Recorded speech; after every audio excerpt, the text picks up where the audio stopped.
Buenas noches, bienvenidos al programa Classics de 13. Hoy es el número 31 y nos despedimos hasta la temporada que viene. Y naturalmente, si empezamos con una película como Ciudadano Kane, que es una película clave en la historia del cine, hoy terminamos con otra parecida de categoría, que es Casablanca. El cine ha habido momentos en que ha producido milagros a lo largo de su existencia. Uno de ellos es Casablanca, sin ningún género de dudas. Una película que siempre te golpea en el corazón. Cuando se hizo, además, tenía un valor enorme, porque era una película política, pero una película política llena de sentimiento, ¿no? Estaba la guerra de verdad y bueno, y esto fue algo increíble y la gente se enamoró de ella al primer pase. La Academia lo reconoció enseguida y le dio el Oscar a la mejor película, y a Michael Curtiz al mejor director. Han pasado, pues, no sé, se han celebrado los 50 años de Casablanca, los 75 años de Casablanca, y sigue siendo una película eterna, imperecedera, y que es muy difícil hablar y decir algo distinto de lo que no conozcamos todos, ¿no? Yo diría que qué pena que, por ejemplo, que la guerra civil nuestra no tuviera una película como Casablanca, que nunca se haya hecho una película de este corte, ¿no?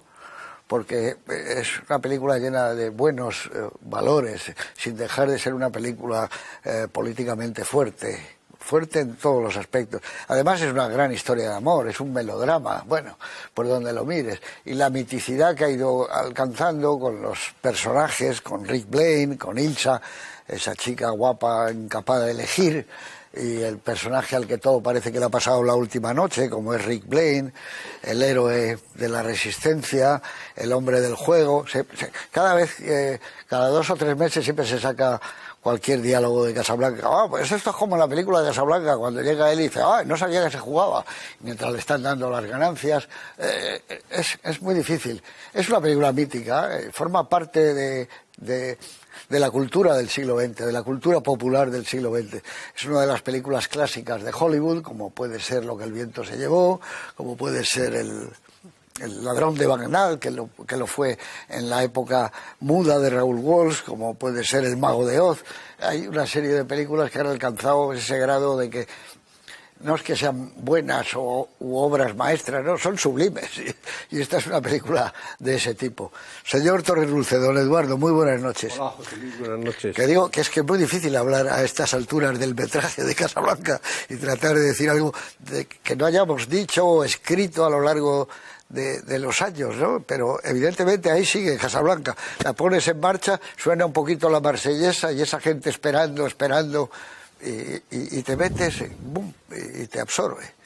Si fuéramos coherentes, como tú dices, tú dirías silencio, se rueda, y empezarían las imágenes en blanco y negro de una película Warner, ¿no? Es verdad, todo lo que tú has dicho es cierto. Yo creo que todos llevamos a cuestas una película Casablanca, ¿no? Yo creo que acaba convirtiéndose en ese tipo de películas que a ti te apetece haber participado en ella, haber vivido en ella. Es un universo Casablanca. Como tú has dicho en muchas ocasiones, hay 2 Casablancas: Casablanca Warner y Casablanca de Marruecos.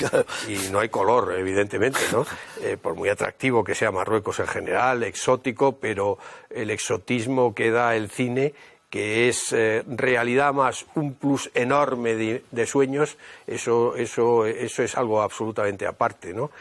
Yo creo que, como tú has dicho, es una película intergéneros, es una película de propaganda, es una historia de amor, es un melodrama, es una película bélica, es un thriller también, de alguna forma, pues lo reúne absolutamente todo. Yo creo que también es una película que resume, has citado anteriormente la película con mítica, legendaria, muy especial para ti, que has escrito un libro sobre eco, es Lo que el viento se llevó. Bueno, pues hay películas de esas que resumen lo que ha sido el cine clásico y la potencia industrial y creativa de lo que eran los estudios. Esta es una película de estudio, por mucho que parezca una película de autor, y haya un director que podría ser un director de autor todoterreno como es Michael Curtiz, y que tenga dos estrellas rutilantes como son Bogart y Bergman, que funciona además con una química para mí absolutamente inesperada, porque si uno piensa que Bergman va a funcionar con Cary Grant, uno se lo cree, con Holden puede funcionar también, con Ronald Colman, con Gary Cooper, pero uno nunca puede pensar que esa química extraordinaria que tiene sensualidad, sexualidad, rabia vengativa, recuerdos, melancolía, funcione entre estos dos tipos extraordinarios. Esa es la gran magia, ¿no? Y yo,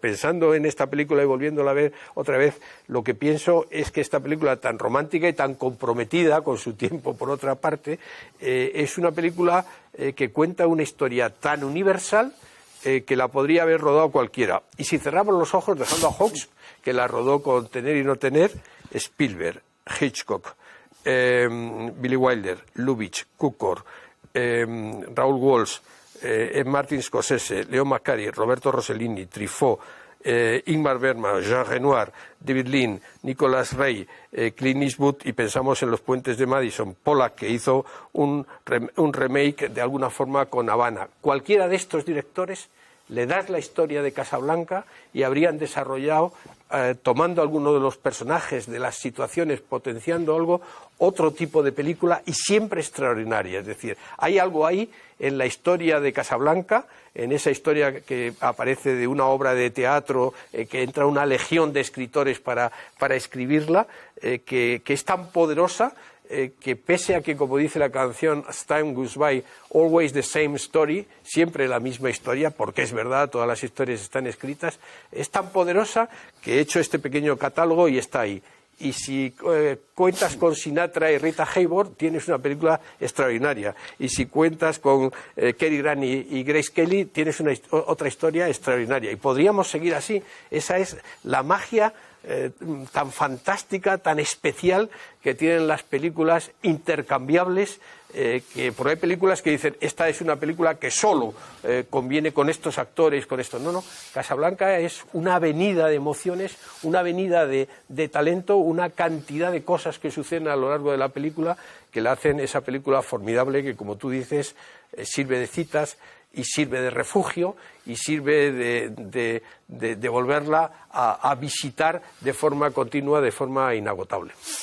Sí, hombre, de alguna manera yo hice Casablanca con la primera película mía, que fue Asignatura Pendiente, ¿verdad? La historia de amor de dos personas que en el pasado han tenido una relación muy grande, están viviendo días conflictivos, es el final de la dictadura, la agonía de Franco, va a llegar un nuevo tiempo, ellos se vuelven a encontrar, pero al final se dan cuenta de que no es el mismo. Bueno, nadie se dio cuenta, pero yo recuerdo ahora que yo le dije a mi amigo Sinde, mira, llevo 10 años escribiendo películas y ahora voy a dirigir una. Voy a tomar como modelo una película que creo que no falla nunca. No podemos hacer lo que el viento se llevó porque no hay dinero. Pero Casablanca se puede intentar meterle. Nadie se dio cuenta, pero en esa lista que has metido, humildemente, también estoy. Bueno, me he reservado la baza porque luego te voy a preguntar en el coloquio cómo, según tú, sigue Casablanca. Bueno. Como te lo he escuchado fuera de... Hay que hacer un homenaje a Michael Curtiz. Este es un libro maravilloso de Alan Rowe que tú me has regalado. Michael Curtiz movía la cámara como los mejores, como Berlanga. Mucho mejor que Robert Altman, mucho mejor que Antonioni. Era un genio moviendo la cámara este hombre. Pero bueno, aquí está con nosotros otra vez Marcos Casado. Muy buenas noches otra vez y bienvenido a este programa que es tuyo en todos los aspectos. Y dinos algo de Casablanca. Tú que eres de una generación más joven que nosotros y que la has podido ver a lo mejor en algún reestreno, en cine o por televisión. ¿Dónde la has pillado la primera vez? Pues yo siempre la he visto en mi casa. La verdad que todavía en la Filmoteca pues no me ha coincidido ese momento para verla en pantalla grande y en 35 milímetros a ser posible. Pero creo que sigue funcionando y, como decís, o sea, ¿por qué estamos hablando de Casablanca 80 años después? Pues porque es una película universal, es el clásico entre los clásicos, ¿no? Como dice Eduardo, una película multigénero que toca eso, lo bélico, lo drama, lo romántico, lo musical, pero es que también cada personaje tiene varios géneros dentro de sí mismo, ¿no? Tienen como varias capas, y esa ambigüedad con la que juega es la que luego nosotros como espectador siempre nos vamos a quedar con algo. O sea, el espectador siempre sale ganando cuando ve Casablanca, ¿no? Son todos de una dualidad que si no estás en un bando, estás en el otro, y creo que también por eso también a lo mejor el código Hays presente en ese momento probablemente ayudó a esa universalidad, ¿no? A hacer una película digerible para todo el público, y por eso llega hoy, tantos años tan tarde, nos sigue llegando con la misma fuerza. Eso, y como dices, porque está dirigido por un gran director como Michael Curtiz, que yo para mí también, haciendo un juego de palabras con una película tuya, es una asignatura pendiente para mí. He visto poco, he visto las aventuras de Capitán Blood, que tiene aquí bastantes cosas, tiene el manejo de las sombras, Robin, Robin de los Bosques, fíjate. Robin de los Bosques, pero lo que era es un director multiuso, ¿no? Alguien además que viene del cine mudo, que eso siempre es algo que valoro un montón, y se nota muchísimo los directores que vienen del cine mudo y que se adaptaban al sonoro, ¿no? Y no sé, tiene un lenguaje diferente y muy asequible. Sí, ahí tienes un libro donde tienes a Casablanca, ¿no? Sí, mira, otra de las señas por la que Casablanca es un clásico es que hace que luego mira qué bonito. te regalen libros como esta preciosidad, un desplegable. Lo mítico, que nunca pasará de moda. Antiguamente, al abrirlo, incluso se escuchaba la música, ¿no? Las Time Goes By. Fíjate lo que hay ahí, el pianista, la gabardina de Bogart y el sombrero. Es curioso, todo se ha hecho mítico. Strasse. Claro. Y nada, es una película, como tú decías en la introducción, José Luis, creo que es un milagro, pero un milagro porque bajo esa capa, o sea, nosotros todos pensamos en Casablanca como una película perfecta, ¿no? Canónica. Y, joder, ¿cómo pudo ser canónica y perfecta si estuvo llena de problemas? Un rodaje accidentadísimo, en el sentido de que no sabían lo que iban a rodar hasta el mismo momento. Claro. Y entonces fue como una serie, yo lo llamo como una serie de catastróficas dichas, ¿no? Porque como que hubo muchas decisiones que tomar y todas acertadas, porque todas condujeron a que Casablanca sea hoy esa película en la que, según eso, empezamos con un globo terráqueo y como si nos soltaran en un paracaídas, caemos ahí con esa voz del narrador en Casablanca, ¿no? Que parece que nos suelta, ¿no? Con ese and wait, y ya hemos entrado en ese microcosmos, y a partir de ahí no hace más que sucederse acciones, personajes que entran, que salen, un prodigio de ritmo, y una película que creo que te da más, que sales más feliz, más enamorado, con mejores valores, sí, más patriotas, y es que de tal, es más, acabas más. Está muy bien, es un prodigio de ritmo, es verdad. Señor Pruneda, don José Antonio, cuando tú estabas muy buenas noches escribiendo críticas para Film Ideal, estoy hablando del Antiguo Testamento, tú fuiste a Estados Unidos y mandabas las crónicas aquí a Estados Unidos. Sí. En esa época Casablanca no era mítica todavía, ¿no? ¿No había cogido o ya estaba a punto? No, lo era en lo que se llaman las universidades de la Ivy League. Había empezado, digamos, ya había ocurrido el famoso estreno en el Bradford Theater de Yale y demás, y todo se había extendido por las otras universidades. Era una película que se ponía en unas fechas determinadas antes de los exámenes del semestre. Era una película casi como un himno. Ya existía ese culto, digamos, a esa película. Yo incluso recuerdo en una página completa dedicada al tema en la revista, en Time concretamente, que era un artículo de una página que se llamaba Siempre nos quedará París, y hablando de esta especie de fenómeno que se había extendido y demás, ¿no? Pero bueno, yo creo que podríamos estar prácticamente no los 45 o 50 minutos, sino podíamos estar horas hablando de esta película. Si a mí me preguntaras, te diría, hombre, pues eso, a lo mejor es la película de mi vida, en cierto sentido, ¿y por qué no sabría explicarlo muy bien? O sea, yo creo que es como, bueno, yo creo que es una tontería montar teorías sociológicas, psiquiátricas, si quieres, o psicológicas, llámalo como quieras, en torno a por qué es esta película. O sea, por qué es de una cierta manera. Es pura magia. Es una inyección de melodrama en vena y aquello es justo lo que ves.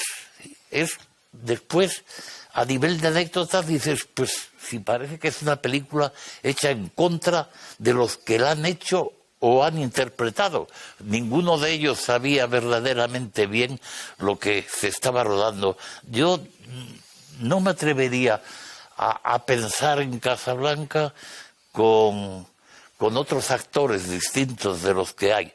Y por eso, entre otras cosas, me parece magia, me parece, por esas circunstancias, es irrepetible, evidentemente. O sea que hay que cogerla justo lo que se ve.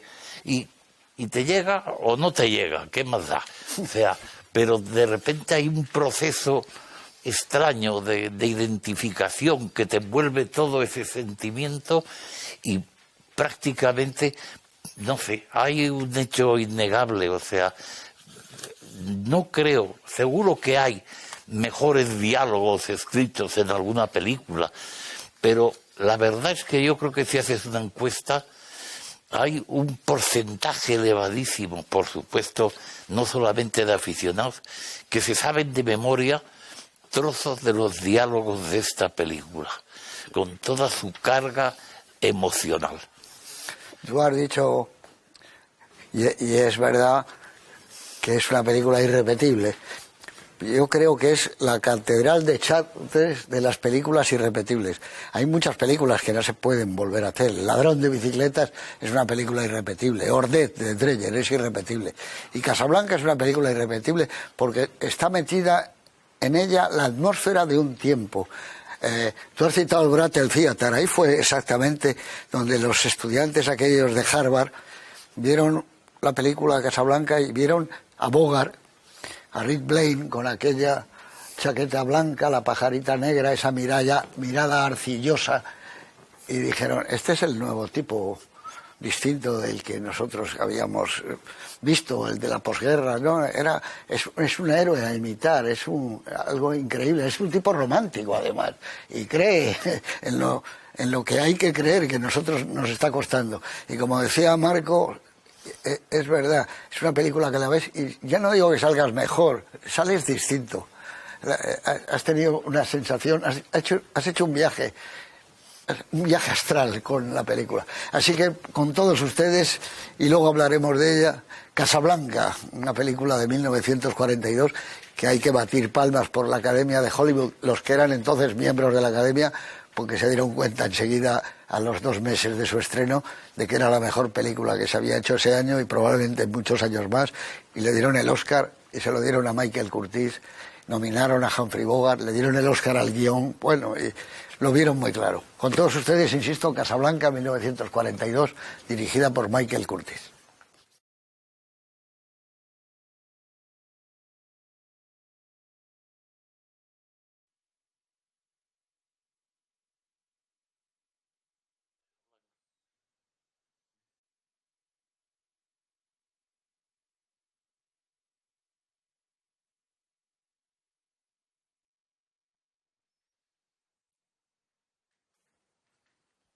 ...1942, Casablanca, aquí estamos, de vuelta. Fue un año... Es imposible sacar 8 o 10 cosas solo de un año en noticias. Por ejemplo, se suicida en Brasil el escritor Stefan Zweig, o Stefan Zweig, como decíamos antes. Una novela suya se convirtió en una obra maestra también del cine. Carta de una desconocida, que la llevó Ophuls a la pantalla de una manera increíble, ¿no? Muere en accidente de aviación Carole Lombard, en plena campaña para recaudar fondos para el esfuerzo de la guerra. Tenía 33 años, una niña. Estaba casada con Carl Gable. Carole Lombard apoyó con entusiasmo el esfuerzo de Roosevelt y decía que si ella pagaba un 85% de impuestos era para que el país prosperase y que no le importaba nada. la última vez que la pudimos ver en la pantalla fue en To Be or Not to Be, otra obra maestra del cine de Ernst Lubitsch. Estamos en una época en que todos son obras maestras, en donde el cine es algo increíble, es el arte del siglo XX. El Ayuntamiento de Madrid decide en pleno felicitar públicamente al autor de la película Raza, a José Luis Sáenz de Heredia. Se rumoreaba, y después se confirmó, que el guionista Jaime de Andrade era ni más ni menos que Francisco Franco. Muere en prisión en Alicante el poeta Miguel Hernández. En Nueva York, Peggy Guggenheim, casada con Max Ernst, que tuvo que huir de los nazis, se inaugura con una exposición fantástica, lo que es el surrealismo, en su galería de arte neoyorquina. Roosevelt garantiza a Franco la integridad de España si se mantiene neutral. En diciembre se crea El Nodo, noticiarios y documentales, cuya producción será de obligada exhibición en las salas de cine de todo el país. Han pasado muchos años, ya no existe El Nodo, pero mirar El Nodo, ahí hay metida una historia también de España, de Europa, del mundo. Si quitamos la parte política, la llegada de los embajadores y las cartas credenciales, los tedeums y todo eso, de repente te das cuenta que en El Nodo hay algo maravilloso. De repente en cuando desfiles de Balenciaga, que te quedabas impresionado, combate de boxeo en el Madison Square Garden, playas en Brasil, de Copacabana. Era una ventana muy pequeñita, pero una ventana abierta al mundo, lo que tenía aquel Nodo en la parte de deportes. Bueno, era increíble. Y luego tenía esas cosas que hoy nos producen tristeza, melancolía y una cierta sonrisa. Aquellos tipos que hacían con miga de pan la Catedral de Milán, o reproducían en un palillo la primera mitad del Quijote, que eran gente que yo supongo que eran jubilados de Renfe, etcétera. Pero bueno, ha quedado para los historiadores que metan mano en El Nodo, que hay mucho que hacer. Un tornado sobre Bombay desencadena una inundación que ocasiona 40.000 muertos. Eso tampoco está mal, ¿no? Y muere Reinhard Heydrich, uno de los ejecutores de la orden de acabar con el pueblo judío. Bertolt Brecht y Fritz Lang lo contaron muy bien en su película Los verdugos también mueren. La historia del atentado que acabaría, bueno, es tremendo, ¿no?, lo de este tipo. Y por cierto, la película es magnífica, la película de Fritz Lang, ¿no? En la Ópera de París se estrena el ballet que está basado en el Bolero de Ravel y que da un éxito tremendo y hace que se extienda continuamente y que las emisoras de radio prácticamente de todo el mundo casi está sonando siempre el Bolero de Ravel. Es el año 42. La película de Casablanca se rueda con muchos problemas y se estrena a finales del año 42, por eso engancha en el 43 con el Oscar.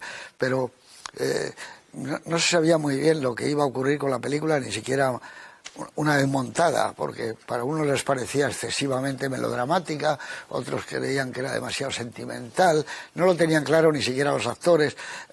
Si nos fijamos en algunas escenas, como en el momento que está sonando la Marsellesa, cuando ella mira con amor a su marido, o cuando él dice Bogart adelante, que toque la Marsellesa, mira con amor a Bogart, es que no se sabía al final con quién se quedaba ella. Entonces, en este momento de la película ella mira a los dos, Kubrick le dijo, Kurtig le dijo: tú mira a los dos enamorada y ya veremos luego cómo acaba esto.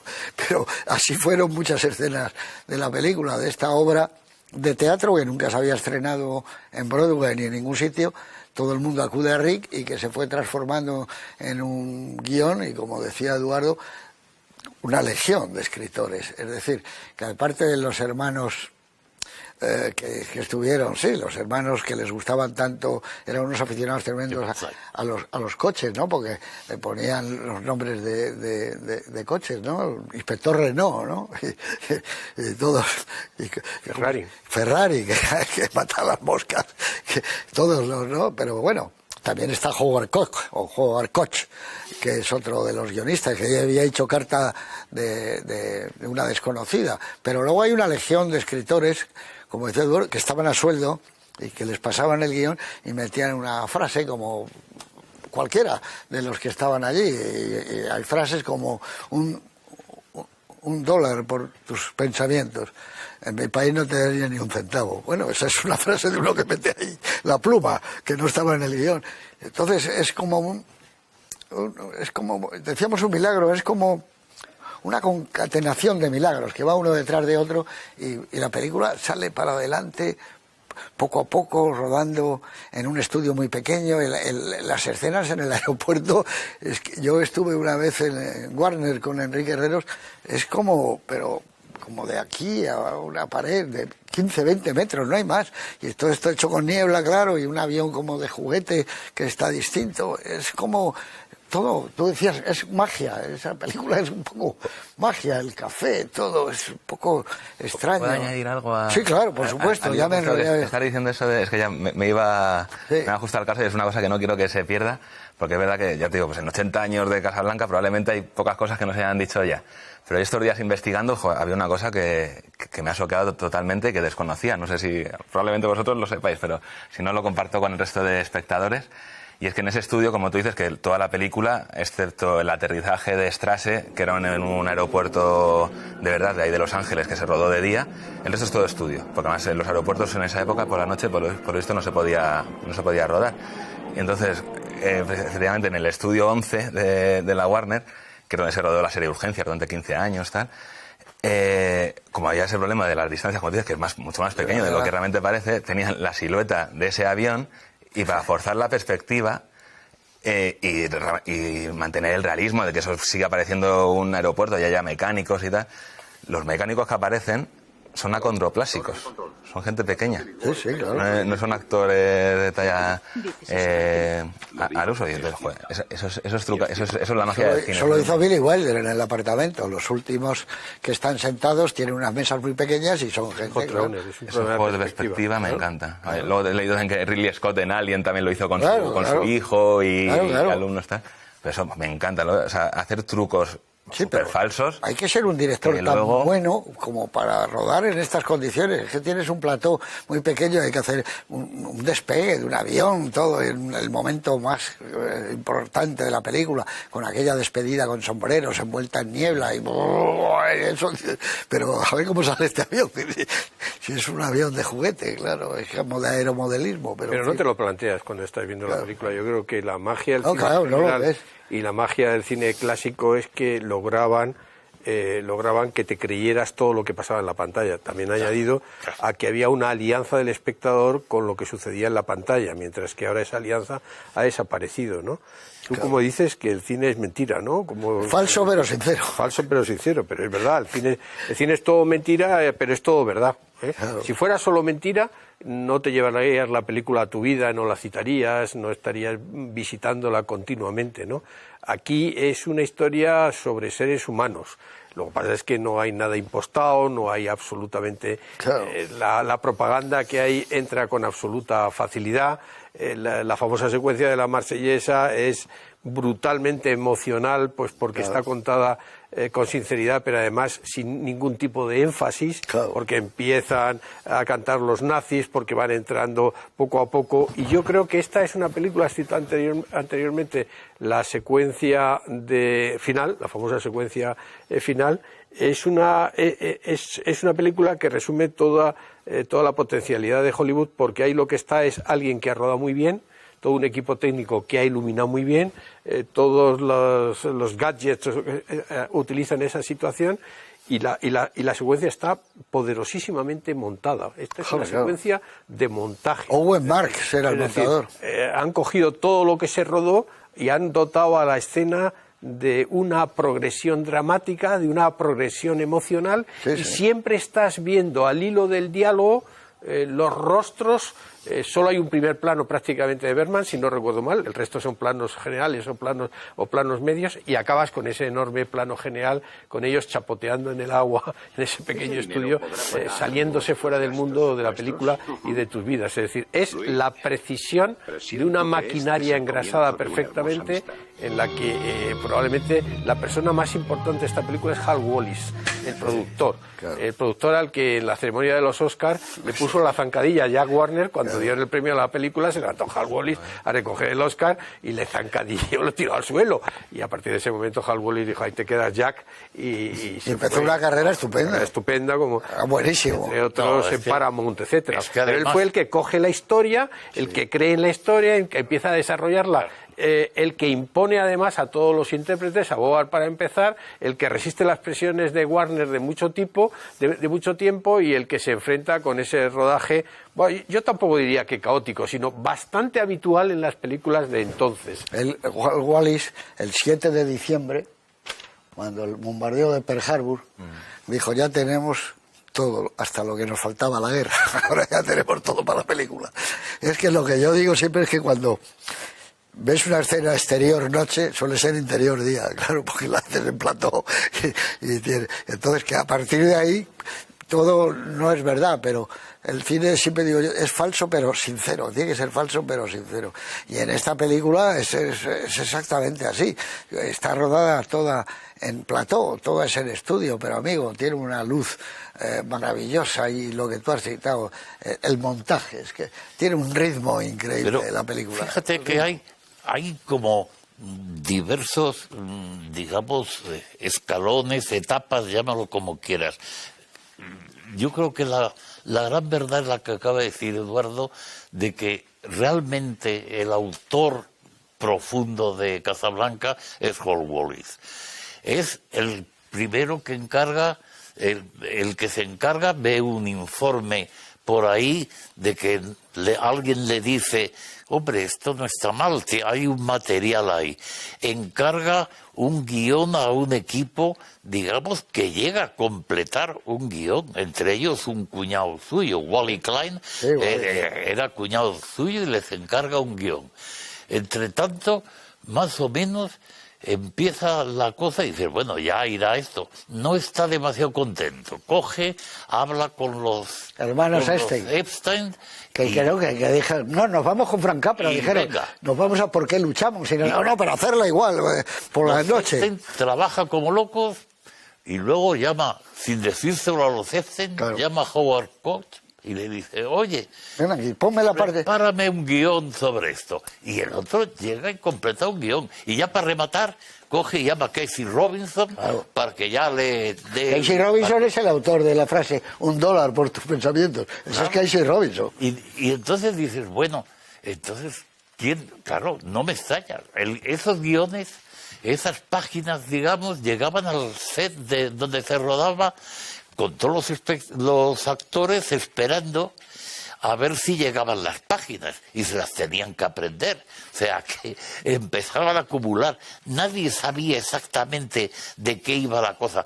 Yo creo que por eso Wallis es el único que tenía alguna idea clara. En esa época el productor es el creador, es el Sanuk y es Selznick. Selznick es el que sabía lo que realmente se llevó. Ensambla todo. Claro, es el creador. Todo el mundo pone su granito de arena, y naturalmente yo creo que la película no es lo mismo que la haya rodado Michael Curtis, que la haya rodado John Cromwell, por ejemplo. Magnífico. Porque Curtis es mucho más que un artesano, es un director de... como ha dicho anteriormente Álvaro también, ¿no? Y evidentemente, y por lo tanto ahí hay todo. Y naturalmente esta película, yo he citado otras posibilidades, pero en este momento la película es Bogart y Bergman porque funciona en la química. Esta es una película que como cuenta una historia de amor en diversas etapas, de enamoramiento, de ruptura, de recuperación y de ruptura otra vez, porque es un melodrama amoroso, básicamente es un melodrama amoroso, con toques de lo que queráis totalmente. Eso requiere una unidad, y esa unidad misteriosamente se produce con cinco escritores de guión, con un rodaje que, insisto, no era ni más ni menos caótico que otros muchos. Pero tú fíjate, Eduardo, cómo mezcla a un escritor de izquierdas como Howard Koch, a unos tipos que son genios pero son frívolos, como a unos románticos como Casey, y cómo se va dando forma. Pero es un milagro, porque no siempre sale así la película. Ahí salió esa. Porque como dice José Antonio, Wallis se da cuenta de lo que va necesitando la película. Claro. Pasaba con Sanuk en la Fox, dice, esta película le está faltando tensión en los personajes, pues meto a Casey romántica, meto a Casey Robinson, me falta cierto aspecto, falta una muerte aquí, falta aspecto de frivolidad, por decirlo de alguna forma, de comedia. Los Epstein, totalmente. Por eso digo yo, dale esta película a Lubitsch. Es un triángulo. Es un triángulo como la copa de un pino, con un pasado totalmente. Dáselo a Hitchcock. Es con la muerte en los talones. Es decir, es que la historia es potentísima porque te ofrece muchas posibilidades, pero esas posibilidades luego tú tienes que plasmarlas en un guión y hacerla que un director la dirija tan estupendamente bien como la dirige. Pero una historia de amor y salvoconductos, que es lo que es Casablanca. Es el McGuffin de Hitchcock, los salvoconductos. Que es ese tipo de historia. Pero como decía Marcos, cómo empieza y ya te ha atrapado, ¿eh? Es que te empieza a atrapar, y te va como una tela de araña, y te va envolviendo, y lo mismo te importa, y dices, ahora verás, ahora llega ya con el marido, no, ahora llega Strasser. Continuamente con un cebo delante, ¿no? Esa modernidad que le dicen a él, profesión, y dice el borracho. Eso estamos en James Joyce, eso es una modernidad. Un ciudadano del mundo, ¿no? Le replica. O yo no comercio con seres humanos, o no hago planes con tanta anticipación. Como dice José Antonio, puede haber películas muy bien dialogadas, pero esta estará en el primer nivel de diálogo. Cuando le cuentan que él es un sentimental y solo es un plano que le dice, apuesta al 22. He dicho el 22, le dice al otro, vuelva a apostar y retírese. Entonces todo lo comentan todos los camareros. Fíjate cómo es. Luego la estructura se ha convertido usted en su mejor cliente. Luego la estructura tiene una cosa muy inusual, que no sé quién sería, y es que cuando empieza la película estamos en tiempo real. Luego se introduce un flashback que interrumpe la película y que corres un peligro enorme totalmente, pero es tan poderosísimo, es decir, entra con una brutalidad romántica y luego de destrucción con la secuencia del tren, la carta, etcétera, y tal igual, y ya no volvemos. Es decir, ahí queda colgando qué ha sido de Bogart durante todo ese tiempo, qué ha sido de Berman durante todo ese tiempo, y eso poco a poco aparecerá después. Claro. Es decir, hacen una cosa tan moderna de ruptura de estructura, de que es introducir un potentísimo flashback para que luego estemos chupando la narración de ese flashback y de los sentimientos. Pero qué maravilla de interludio en París. Ese es el París de la guerra. Ha quedado como los pequeños, el cafetín, eso todo queda, los periódicos que se venden. Ellos nunca he visto más feliz a Bogart en el cine que cuando va en el coche, cuando van bailando.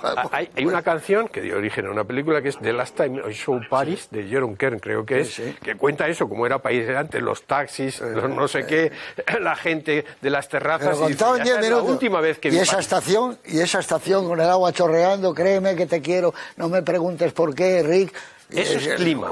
Eso es un clima emocional. Fíjate, en el fondo que lo piensas, desmenuzas, y hay como 4 guiones como mínimo que podían salir de esta película, de historias que no te cuentan y que realmente son vitales. O sea, nunca llegas a saber por qué Rick Blaine tuvo que abandonar Estados Unidos.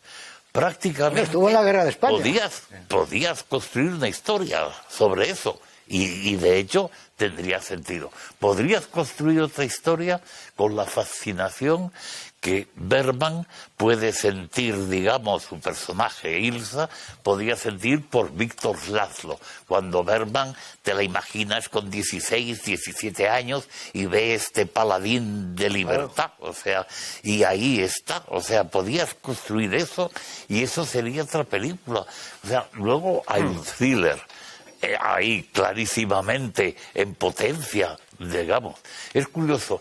Y sin embargo, hay algo, todo eso que es posible, que no se ha hecho, lo mismo que no se ha hecho, pese a que se intentó de alguna manera, ser capaces de hacer una secuela a Casablanca. Pero José Luis la tiene. José Luis la tiene. Que no se podía, era imposible.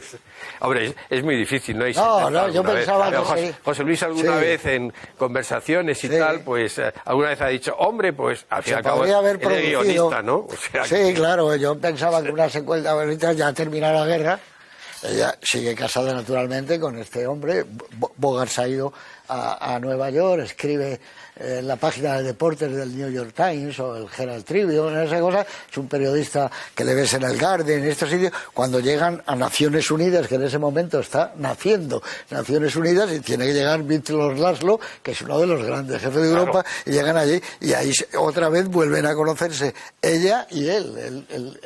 Ella le pregunta por la vida que tiene él, es un soltero, imagínate el soltero como es Bogart en ese aspecto, y el conocimiento que tienen ellos en el Waldorf Astoria, y vuelve otra vez a renacer una historia, pero en fin, en blanco y negro tenía que haber sido, con ese Nueva York de los últimos años 40, con todavía las heridas y la piel abierta, y sería estupendo esa película donde al final, ¿qué va a proponer? Él ya sabe cómo es su vida, él acaba yéndose naturalmente a California a escribir y se transforma en un escritor, naturalmente, es un personaje a los Cold Field, se va al jardín de Alá con otros a escribir, pero el problema es que se ha intentado hacer, Cabo Blanco, se ha intentado hacer, pero es que no se puede hacer porque no hay un Bogart. Es que es imposible. Y una Berman como era entonces. En ese momento. Ni Peter Lorre, el Ugarte, que es impresionante. Ni Greenstreet, claro, ni Conrad Weiss. Claro. Es que están todos aquellos, como es el periodista ese Sakal, ¿no? Que es el camarero. Todos son portentosos. Esa es otra. Es que la galería de secundarios, todos son personajes, todos tienen una historia detrás. Exacto, todos entran y salen de la historia aportando algo. Ese es el prodigio extraordinario absolutamente de la narración. Y luego, yo creo que ese misterio que te llega, lo dirían los psiquiatras freudianamente o no sé, que es un suspense narrativo y moral.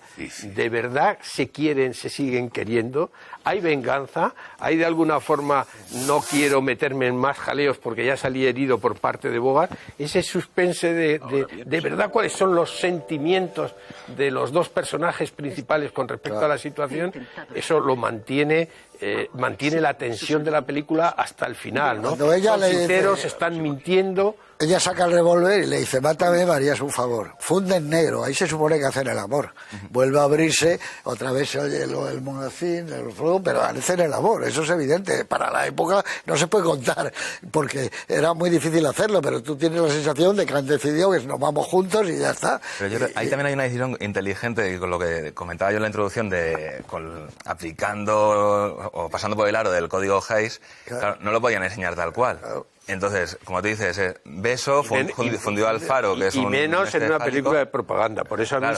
a mí Lo que no podías, Marcos, es ni por asomo insinuar el adulterio. Claro. Desde el momento en que Berman está casada, digamos, en eso... El momento, o sea, Beso, Faro, y él en el balcón echándose un cigarro. Claro. Como lo de después. Pero por otro lado, están exactamente igual que antes del beso, con la misma ropa, claro, peinado, claro. manteniendo incluso la conversación por el momento en donde la habían dejado, o sea, como que no ha habido una ruptura de la continuidad. Entonces, yo creo que ahí juegan bien la baza de porque el censor pues lo va a ver como, pues aquí no pasa nada, si se visten igual y están siguiendo la conversación como si nada. Paso de tiempo. No ha pasado nada, aquí no pasa nada. Ahora, lo que podemos ver otra lectura, pues pensar claro, que han hecho el amor y se han reencontrado después de muchos años. Yo lo que creo es que Hal Wallis tenía claro que no se podía ir, es decir, el adulterio no se podía románticamente consumar, y menos con una propaganda en la que se intentaba potenciar a los resistentes europeos por parte del Departamento de Estado que influía en Hollywood en ese momento. El problema es que en los guiones y en la obra, si no recuerdo mal, Rick mata al policía, o creo que es al policía, Renault, si no recuerdo mal, a lo mejor estoy equivocado, y mata al nazi, eso ya no lo sé. No, mata al nazi. Por eso, mata al nazi, y espera, ¿no? Permite que se van ellos, el otro tira la botella de Vichy. Y espera, ¿no? Y espera. Y el problema es querer resolverlo ahí. Parece ser que las frases finales son de los Epstein, ¿no? Al final, esa secuencia al final. Según algunos, la frase final del comienzo de la Gran Amistad es de Wallis. Según, por lo menos, un libro de Beginning of Marvelous. Creo que es el comienzo de una... Pero la secuencia yo creo que es de los Epstein, ¿eh? Y contaban ellos que se les ocurrió, yendo los dos conducían, como tú dices, el coche, bueno, hasta tal punto que intercambiaban las novias, porque como eran gemelos idénticos, nadie sabía quién había quedado con Philip o con Julius. No, era famoso, esto parece un poco... excesivo, pero eran muy famosos en Hollywood, en varios libros lo cuentan, porque uno de ellos estaba acostado con una señorita, ¿no? Y entonces él se levantaba para ir al baño o lo que sea, y llegaba el hermano, y entonces decía, es imposible, la capacidad enorme que tiene. O sea, eso se cuenta como anécdota, le contaban en Hollywood de los hermanos y los dos calvitos, eran iguales, sí. Eran mellizos, ¿no? Uno murió muy pronto, uno de ellos. Pero si te das cuenta, al final, él de alguna manera lo reconoce que han hecho el amor cuando le dice, ya es que no sé qué, y dice, no, que no le engañe. Ella quiso estar conmigo, pero yo le dije, pero no me quería, le quería a usted, no pasó nada. Y el otro era diciendo, bueno, esto queda aquí y se acabó la historia. Pero queda como que evidentemente ella sigue enamorada en esa despedida de primeros planos que es impresionante. O sea, cuando entra el sonido del motor en marcha y como ellos no se miran, vale, de lo famoso, a saber quién escribió Siempre nos quedará París, creíamos que la habíamos perdido, pero ahora ha vuelto con más fuerza que nunca. Pues eso es fantástico, claro. Acordaos que Woody Allen hace una parodia fantástica. Que esa frase que nunca se dice. Claro, es de ahí. Es de ahí, dicen, y creo que en Una noche en Casablanca creo que también... Pero probablemente fue Hal Wallis el que elige una canción que estuvo de moda 20 años atrás, que es El tiempo pasará, y que la mete para que la cante y que no la vimos completa nunca a lo largo de la película. O sea, vimos trozos, etcétera, con un, yo creo que Dooley Wilson, el actor, sí. ¿qué era lo que hacía? No sabía tocar el piano. Él era batería. Cantante, batería. Tocaba un pianista que se llama Vincent... No cantaba, evidentemente no cantaba él, o no tocaba, cantaba, pero no mucho tampoco. Había estado en algunos bolos, en algunos cabarets y tal, pero no era... La planificación de ese momento es fantástica. Es impresionante. Cómo se guarda Curtis el momento en que aparece Bogart, porque es una sorpresa total. O sea, no se imaginaba en absoluto, ¿no? Y no se imaginaba. Le he dicho a este imbécil que no toque esa canción y se pone ahora a tocar la canción. Te dije que no llega indignado. Entra la música, hay una mirada, la mirada es ella, él la ve, es una cosa como está montado, eso es una verdadera maravilla, ¿no? Es que todo lo que está en el local de Rick es impresionante, ese decorado, ¿no? Es fantástico. Por eso digo que cuando se habla de Casablanca es Tánger, la idea es Tánger, sí, claro, ese es un mundo, ¿no? Pero no lo podían ya sabes, los que hemos estado en Casablanca, como dice Eduardo, claro, Casablanca no es nada, no es...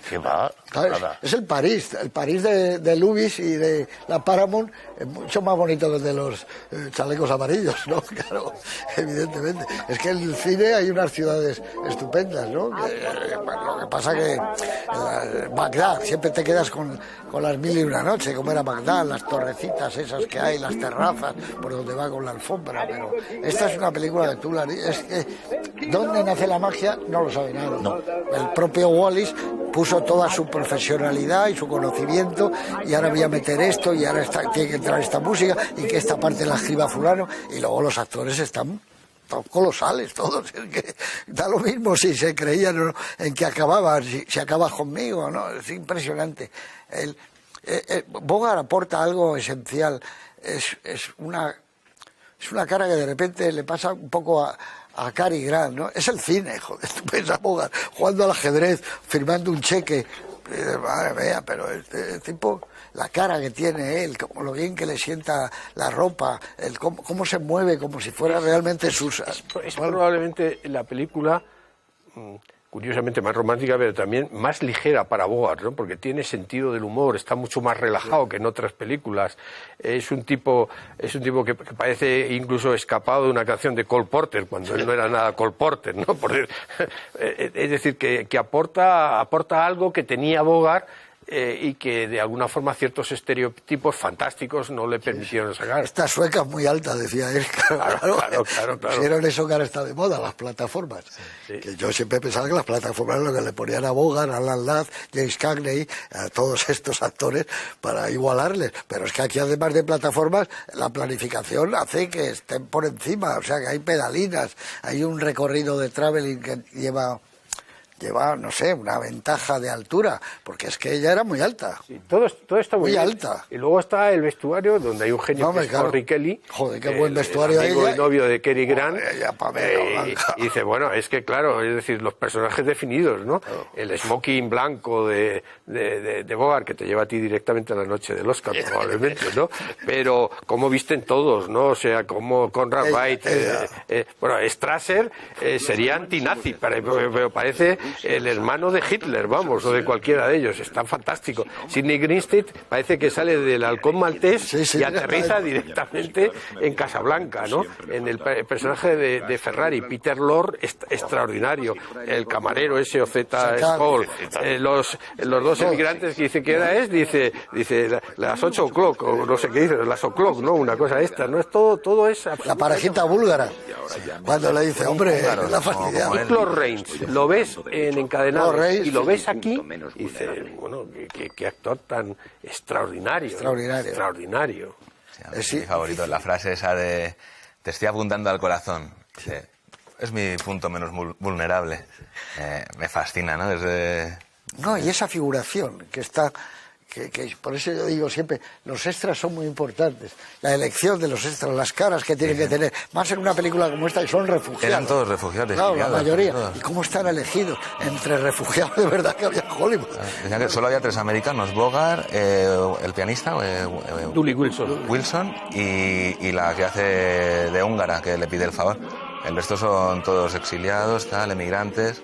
También por eso la escena de la Marsellesa funciona tan bien, porque esas lágrimas de emoción es que eran de la mayoría de gente que había sufrido en sus carnes y era como muy bonito, ¿no? O sea, que ahí da igual tu ideología, tu credo, es que... No, la cosa es que cuando estamos dice toquen la Marsellesa, pero hay una mirada a él como la orquesta y dice, ¿qué hacemos, jefe? Y él dice, de acuerdo. Y tú vas con ellos, ¿sabes? Porque tú vas contra los nazis. O sea, no sé con quién puedes ir, pero contra los nazis claro. Vamos todos, ¿no? Y ahí se unen y es como, joder, es precioso. Te lo pones, aunque sea zapeando, pillas esa escena y te emocionas y te quedas. Es que todo esto, en el fondo, forma parte de, digamos, de las incoherencias, porque la película está, una de las cosas que tiene es que está lleno de absurdos, vamos a llamarlos así, o sea, desde pensar que la Gestapo se iba a contener en no cargarse, digamos, al señor Laszlo una vez que lo tiene localizado en Casablanca, dices, es absurdo, ¿no? O sea, que no iba a pasar por encima de unos salvoconductos, digámoslo así, firmados por el general Weygand. Eso tenía más sentido, José Antonio, si fuera Tánger, porque Tánger, la ciudad internacional, ahí ya el margen de los nazis no se mueve, pero en una Casablanca de Vichy, como tú dices, pues difícilmente se habría contenido Strasser. Exacto. O sea, la idea era esa. Weygand es el general, digamos, históricamente había sido ministro de la guerra en el gobierno de Pétain. En un momento dado ya lo quitan y lo hacen jefe militar de la zona de África del Norte bajo las órdenes de Pétain. O sea, fíjate, el Strasser pasaría por encima suyo pues con entera tranquilidad, vamos. Y la miticidad de Lisboa, el Clipper a Lisboa. El Lisboa era la puerta para ir a Estados Unidos, que era la puerta para adelante. Claro. Ir allí, salir a Lisboa. Eso pretendió llegar Walter Benjamin cuando quiso pasar a España y volvió otra vez. Su idea y sus acompañantes lo lograron, era atravesar España para llegar a Lisboa, era la puerta hacia la libertad. Porque había vuelos internacionales, lógico. O sea que... Tú fuera de micrófonos has recordado el hecho internacional de política internacional que ayudó a la película extraordinariamente, José Antonio. Hubo dos cosas, claro. Uno fue el desembarco casi inmediato, que fue a principios, me parece, en enero del 42. Tú dices el otro, sí. Y luego la conferencia internacional que se celebró en Casablanca. Claro, en ese momento todo el mundo conocía cuando el nombre... Y volvemos a lo de Tánger que tú apuntabas, que es verdad, hubo ejecutivos, digamos, que preguntaban, ¿eso qué es? ¿Una cerveza mexicana o algo parecido? No habían oído en su vida hablar de... Casablanca. Querían un nombre exótico, ¿no? No tenía entidad, vamos, o sea... Es que la Warner quería hacer como una contestación a Argel, ¿no? el remake este de Pepe Le Moco. Sí. Y bueno, pues querían eso, un sitio original, exótico, que le sonara Claro. bien. Y efectivamente, mira, les coincidió que además cuando se estrenó invadieron realmente Casablanca. O sea, que A ver, La otra película, Eduardo, la otra ¿qué? película pasáis, Tu Marseille, que es Ah, anterior sí. o posterior, porque es una película también parecida. Posterior. Posterior, ¿verdad? Sí. Bueno, a ver, dime tu plano, ¿Ya? que es difícil, ¿eh? Bueno, vamos a evitar... ¿Ya qué? Si a vamos evitar aquí hablando la tira. Yo no estoy muy seguro si hay de algún otro contigo lo he elegido, pero vamos, no me importa. Yo voy a escoger el plano de la estación cuando Bogart recibe la carta de Ilsa y esa idea genial de que la lluvia, anticipando Blade Runner, son lágrimas en la lluvia, disuelve la carta, ¿no? Porque creo que es un momento extraordinariamente fuerte, poético, emocional y que marca toda la película y de una brillantez visual, por lo que decía Marcos, la gente que viene del cine mudo estaría a lo mejor en el guión, no lo sé, porque no lo Eso es lo que dice, ¿no? lo he leído, ¿no? Le dice Richard, créeme que no puedo ir contigo, lo siento, no me preguntes por qué, que Dios te bendiga. Eso es Bogart, y se le va escurriendo todo. Bogart no puede llorar, claro. pero está llorando y son lágrimas en la lluvia. Está ¿no? muy bien. Vamos, le dice su amigo, vamos. Yo es que es lo mismo que pensé. O sea, de primeras ves la escena y dices, uy, qué bonitos pueden ser las lágrimas de la propia carta, de la voz de Berman. Y puedes pensar algo todavía más poético y bonito, que es lo de que Bogart llorase. Pero efectivamente, yo creo que en su contrato tendría alguna cláusula en la que si no es de risa, no podía llorar. Bueno, a ver, tu plano. Mi plano. Pues a ver, yo este también era de mis favoritos. Siempre. Pero, pues entonces, mira, para despedirnos y ver una imagen así un poquito más alegre antes de despedir la temporada, yo me quedo con la canción del pianista, pero no Last Time Goes By, sino la de No Con Wood. O no sé si se llama así, pero es la de No Con Wood. Sí. Es un fiestón y además me encanta como entra Who has trouble? Y todo el mundo, nosotros tenemos problemas. Y entra Bogart. ¿Quién está infeliz? Entra Bogart. ¿Quién tiene problemas? Bogart con los salvoconductos escondiéndolos, ¿no? En un plano también un poco de cine negro.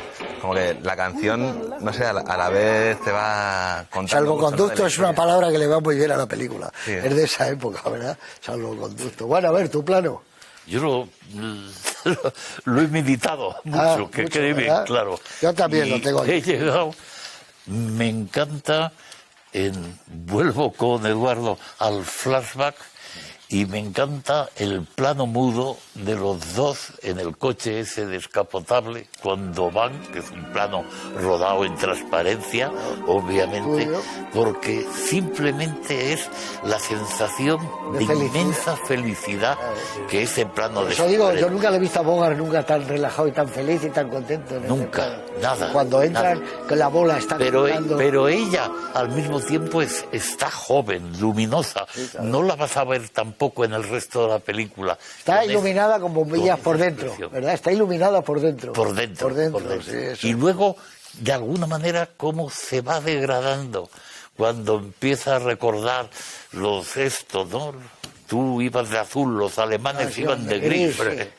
Algunos diálogos rozan la cursilería y es increíble que esa frontera de la cursilería pase directamente a lo sublime, ¿no? No sabía que se conocían, dice el otro. Los alemanes iban... tú ibas de azul y los alemanes iban de gris. A mí, de todas maneras, vuelta a ver. Yo creo que es impresionante cuando le dan las hojas del guión sueltas y dice, ahora hay que hacer esto. Siempre nos quedará París, le dices tú, ya, pero no podrá, sí podrá. Eso, a ver, y dice, voy a rodar en un primer plano tuyo. Joder, y eso es impresionante. Lo dicen de tal manera, el texto es tan bueno. Siempre tendremos a París, le habíamos perdido, pero ahora ha vuelto con más fuerza que nunca. Ella que le mira, no puedo dejarle si le quiero. Y el otro dice, tienes que irte. Joder, ese es un momento, el avión que se pone en marcha. Eso es una... Yo digo que entonces las películas, además de ser buenas y los actores y todo, hay algo que es lo sublime. Hay que ser sublime. El guión tiene que ser sublime. Los actores, su interpretación tiene que ser sublime. La película, más allá de otra categoría, ¿no? Y eso lo tiene en ese momento. El sufrimiento de Bogart cuando realmente está por la noche solo, después de que ella apareció en su café, cuando dice, es la famosa frase de todos los los niños. Tugurios, que El mundo garitos, ¿no? tiene que acabar aquí. Y cómo cuando aparece el pianista, le dice, con qué rabia le dice, lo has tocado para ella, tócalo para mí. Sí. O sea, que ella ha podido soportarlo. Que por Es preciosa la se relación habla de de- salvoconductos, son visados. O sea, Son salvoconductos no tiene ningún sentido. No tiene Lo que son, sentido, yo creo que pero en bueno. el origen son visas. Sí, ¿no? las Que visas. salían. La relación con el pianista, la camaradería que tienen, también es muy bonita, ¿no? Es una especie de... Parece a veces casi un escudero, ¿no? Sí, pero que no hay barrera racial, que son amigos. No, no, Eso no, está muy pero bien. en plan- Es el que le salva en la estación. Vámonos que vienen aquí los nazis y que nos vamos y que es su colega, ¿no? Creo que lo va a pasar mal con el desamor de Berman, ¿no? Como que le cuida, hay una camaradería y una... Ahora, fíjate que ese personaje va desapareciendo en la película, ¿no? Prácticamente es muy importante emocionalmente y luego Sí. van concentrando los personajes principales ya a la acción, ¿no? Los 4 principales. El resto, la película se va reduciendo al hueso en el tercio final. Así es. Hay de esa dificultad, hay un comentario de Humberto Eco cuando hablando de Casablanca, que dice, una película hecha fortuitamente a sí misma.